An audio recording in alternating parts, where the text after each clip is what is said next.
মেহনতি মানুষের অধিকার আদায়ের দিন মে দিবসে শুক্রবার বৃষ্টি উপেক্ষা করে রাজধানীর রাজপথে নেমেছেন শ্রমিকরা। জাতীয় প্রেস ক্লাবের সামনে র্যালি আর সমাবেশের মধ্য দিয়ে নিজেদের দাবিতে সোচ্চার হয়েছেন তারা।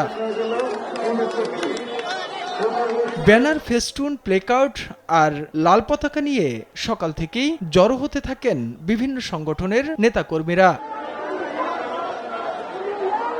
সমাবেশে শ্রমিক নেতারা বলেন, দেশের শিল্প খাতে দীর্ঘদিন ধরেই শ্রমিকরা বঞ্চনার শিকার।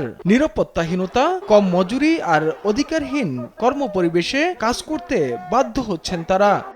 মহান মে দিবসের সারা বিশ্বের সকল শ্রমিক মানুষকে সংগ্রামী শুভেচ্ছা জানাচ্ছি। জুলাই গণ অভ্যুত্থান, রানা প্লাজা ধস এবং তাজরিন ফ্যাশন সহ বিভিন্ন কারখানায় অগ্নিকাণ্ডের ঘটনায় জড়িতদের বিচার নিশ্চিত ও প্রত্যেক শ্রমিককে নিয়োগপত্র দেয়া এবং ৮ ঘন্টা কর্মদিবস নিশ্চিত করা সহ ৬ দফা দাবি তুলেন তারা।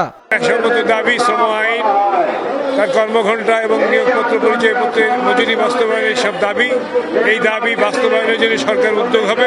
কিন্তু আমরা বাস্তবতা দেখি আসলে এখানে এই দাবিগুলো যারা ক্ষমতায় যায় তখন তারা কেউ বাস্তবায়ন করে না। গার্মেন্টস শ্রমিকদেরকে বেতন বোনাস দিতে হবে, গার্মেন্টস শ্রমিকদেরকে মাতৃত্বকালীন ছুটি দিতে হবে। বায়তুল মোকাররম জাতীয় মসজিদের উত্তর গেটে মে দিবসে সমাবেশ করে ইসলামী শ্রমিক আন্দোলন। শ্রমিকদের জন্য শ্রমিক কার্ডের দাবি তুলেন দলের সিনিয়র নায়েবে আমির সৈয়দ ফজলুল করিম। তিনি অভিযোগ করেন, বিগত নির্বাচন হয়েছে চুক্তি নির্ভর।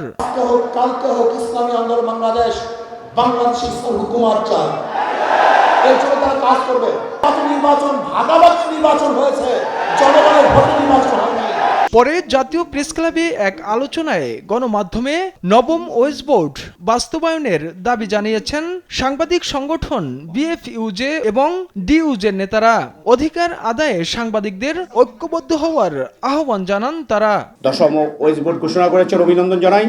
নবম ওয়েজ বোর্ড অবশ্যই কার্যকর করতে হবে। তাইফুর রহমান তুহিন, দেশ টিভি, ঢাকা। মানুষের অধিকার রক্ষার্থে